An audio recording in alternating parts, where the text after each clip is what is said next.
Zangalewa. Chop, chop, chop, même mi fan. Hey, Zangalewa. C'est l'artiste Émile Kojidi, membre fondateur du groupe Zangalewa. Tout commence à 5 ans.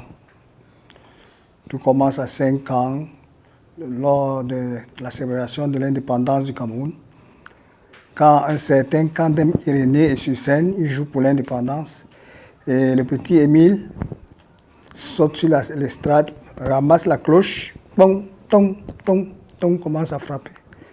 Et tout le monde se met à crier. L'enfant s'y a appris lors des troubles des années 60. Ben, je ressentais ça en moi étant tout petit comme ça, là. Et c'est comme ça que ma carrière a commencé. C'était vraiment là mes débuts. Bon, par la suite, on peut dire que le parcours a été au Collège de la Salle, où j'ai été responsable de l'orchestre du Collège de la Salle. Après les Toto Guillaume, j'ai pris le relais. Et après, c'était les cabarets, Nice Sport, c'était le combattant ici à Yaoundé, c'était quoi encore, l'Hôtel Euro, on a joué un peu partout, quoi.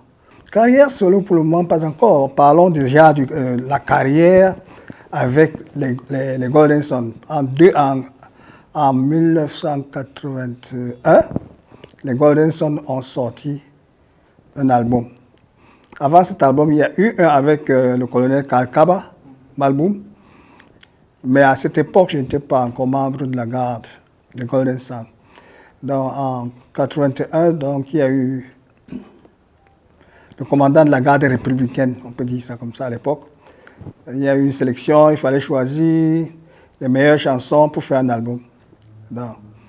Elanga Maurice a fait Super Écan, moi j'ai fait Nathan Diwa en Douala, les Mpouli Christophe ont joué, bien d'autres artistes ont joué du groupe.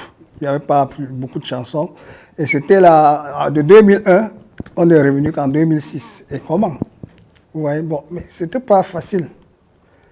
C'était pas facile. D'abord, le programme de la garde présidentielle ou de la garde, c'est pas facile de... Non. Nous avons donc profité, on a interprété juste Gao. C'est comme les comédiens, en fait. Donc, quand on est sur scène, avant qu'un artiste ne vienne, on joue ancien combattant, marque les pas, 1, 2. Donc, nous, on jouait ça. Et Dor et moi, nous aimions la comédie. Donc c'est là où on a commencé à bomber nos ventres et nos fesses et nos maquillages. On a commencé à jouer et ça plaisait aux gens. Je me rappelle que j'étais un jour de garde à la présidence et j'étais couché au caniveau. Nous écrivions les chansons. J'étais avec Zébéla. Et je lui disais que voilà, je crois que la chanson, si on peut commencer ainsi. Alors le sifflet, nous sommes les hommes en tenue. On a commencé à travailler comme ça. C'est comme ça qu'on a commencé à composer. Si vous regardez le Cameroun Tribune, le journal du Cameroun, le journal officiel du Cameroun du 11 février 1976. C'est moi qui suis là. Je suis là sur la première page, là, avec mes camarades du collège de la Salle. On était au collège, j'étais chef d'orchestre. Et c'était ma première fois de toucher un saxophone. J'ai interprété Molo Molo, qui était, je crois, un supermarché au Gabon, composé par Manu Dibango. Voilà là où je... Bon. Là, quand je me suis vu sur la première page du journal, j'ai compris que je peux faire quelque chose dans le métier. Et c'est pour ça que, bon, voilà, je n'ai jamais dormi, je suis dedans. La seule chose qu'on peut déplorer ici chez nous, c'est le droit d'auteur. Je ne sais pas pour d'autres pays africains. Mais il y a en Afrique certains pays où le droit d'auteur est bien géré, mais ici chez nous, rien ne marche. Et là, je profite aussi pour attirer l'attention de nos autorités à propos. Parce que vraiment, réduire les artistes à la mendicité, c'est la pire des choses. C'est quelque chose qu'il ne faut même pas accepter. C'est comme si les artistes faisaient une concurrence avec les autres. C'est-à-dire que si peut-être, comme si l'artiste perce, ce sera mauvais. Il risque de trop se faire voir. Non. Ouais. Si je prends mon exemple, tu ne me verras jamais quelque part en train de parler de moi, jamais. Je parlerai de moi, de ce qui... Non. Laisse qu'on parle de toi. Donc, pour dire, dans l'art musical, ici au Cameroun, ou en Afrique, de nos jours, quand même, vraiment, c'est... Imaginez, à notre époque, on jouait au bar, on avait 300, 500. 500 francs. Hein. À notre temps, le président de la République voulait 30 musiciens parmi les 30, je me suis retrouvé dans ce groupe alors que je ne voulais même pas partir. Celui que j'étais venu accompagner pour qu'il aille, il vient à Yaoundé, il va à la gare des Républicains, il voit les noms, c'est mon nom au lieu que ce soit son nom. Une histoire comme ça, je me retrouve là-bas et voilà. Mais sinon, on a trouvé des très bons musiciens avec les Yébé, effectivement, et Betchem.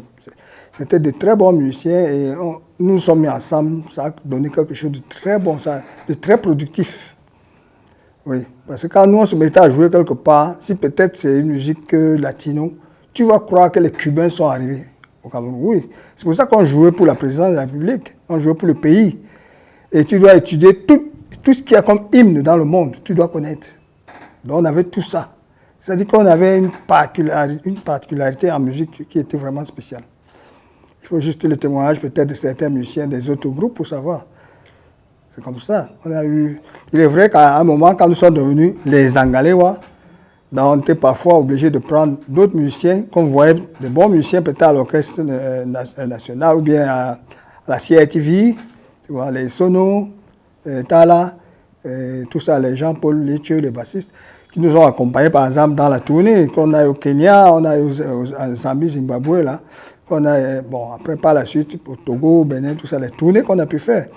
Donc, ça, je crois que le vrai truc, c'est, en musique, c'est vraiment le travail.